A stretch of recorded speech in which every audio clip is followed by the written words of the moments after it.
So Miss J was checking the beans that our class had planted. Watching them grow always calmed her down and sort of helped her think about what she was going to teach that day. What she was looking forward to teaching was how plants turned light into food so that they can grow. And the thing about that is, and don't tell anyone, I reckon I'm interested in that. I reckon leaves are sort of interesting. And really, all that needed to happen that day was that the stuff that was in Miss J's brain had to get inside my brain, because then it was stuff that I knew too. But school wasn't easy for me. It was a lot. We don't know why, but stuff that is too much for us doesn't even bother most kids. And what we mean by too much, what we are talking about, is all the sights and sounds and smells and feelings. Things like the crowds in the playground, everyone barging about in the corridor, the shouting, all the bags, how hot it was compared to outside, the noise in the classroom, the scratchy carpet, the fluorescent lights, the kids in front that keep moving about, all the stuff around the whiteboard, the smell of the food cooking down the corridor, the smell of the bin in the corner, the teacher walking around the classroom, someone clicking a pen. All of it.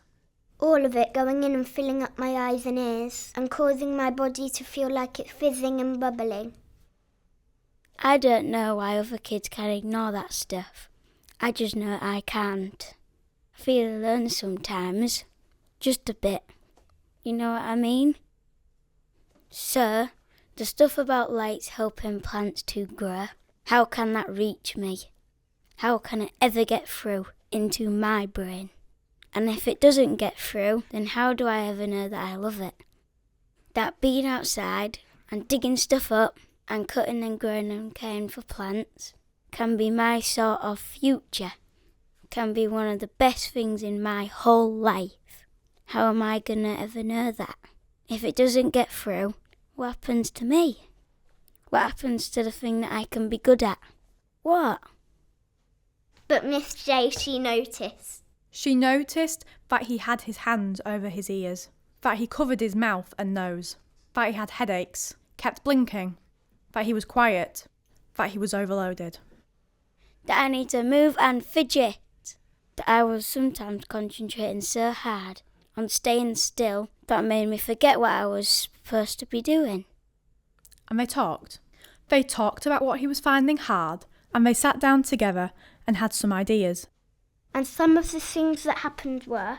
She cleared all the posters round the edge of a smartboard and sat him away from the bin, closer to her.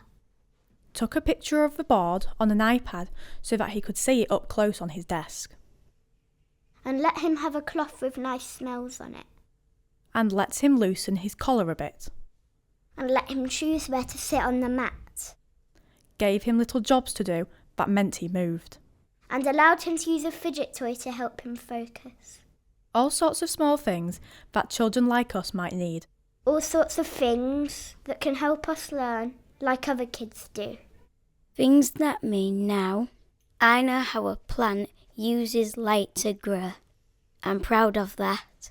I know what photosynthesis is. So there. Miss J managed to plant it in my brain. It will be there forever. And I am on my way, growing too.